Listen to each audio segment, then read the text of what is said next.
लेख म्हणून मुलींना भगवद्गीतेमध्ये सप्ताहामध्ये जे आहेत आमच्या गावामध्ये दरवर्षी देवी भागवत पुराण होतं आणि गावातील ज्या माहेरवाशिणी आहेत, ज्या मुली आहेत, मग त्या 95 वर्षाची असो नाही तर ती 5 वर्षाची असो, या सगळ्या मिळून हे आयोजित करतात. हा आगळा वेगळा कार्यक्रम आहे नाथऱ्यामधला आणि त्याला सर्व मुलीच हे सप्ताह आयोजित करत असतात. आज त्याची सांगता होती आणि त्यासाठी मी आज इथे आलेली होते.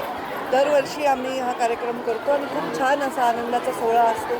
अगदी वयस्कर ते वयस्कर आमच्या आत्या असतील, आमच्या बहिणी असतील, आमच्या भाच्या असतील, ह्या सगळ्या या कार्यक्रमाला आवर्जून येतात. राज्यामध्ये बघायला गेलं तर दुसरीकडे आपण सोबत ऐकणं किंवा रामायण ऐकणं किंवा एखादं कीर्तन ऐकणं म्हणजे काही अंधश्रद्धा नाही आहे. ते तर सुविचार आहेत.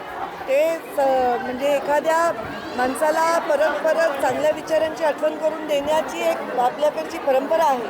हा कोणाला काहीतरी मिळवण्यासाठी, स्वतःला काही मिळवण्यासाठी जर कोणी काही करत असेल तर ते चुकीचं आहे, ते अंधश्रद्धा आहे किंवा ते चुकीच्या पद्धतीने ज्ञानाचा वापर करणं आहे, ते वेगळं आहे. आणि इथे तर भागवत आहे, सगळ्यांचा सोहळा आहे, सगळे छान एकत्र आलेत.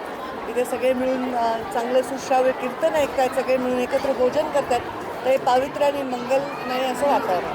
काही कलियुग आहे आणि आता कलियुगामध्ये मी नाही वापरला हा ज्ञानीय सगळ्या ग्रंथातूनही. कलियुग जेव्हा सुरू होतं तेव्हा देवीचं महत्त्व वाढत असतं.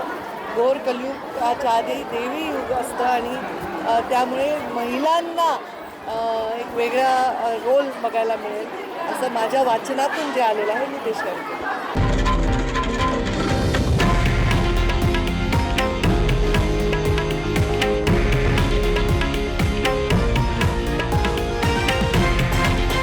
हे आहे देशातील नंबर 1 न्यूज नेटवर्क आणि आपण पाहत आहात TV9 मराठी, एकमेव.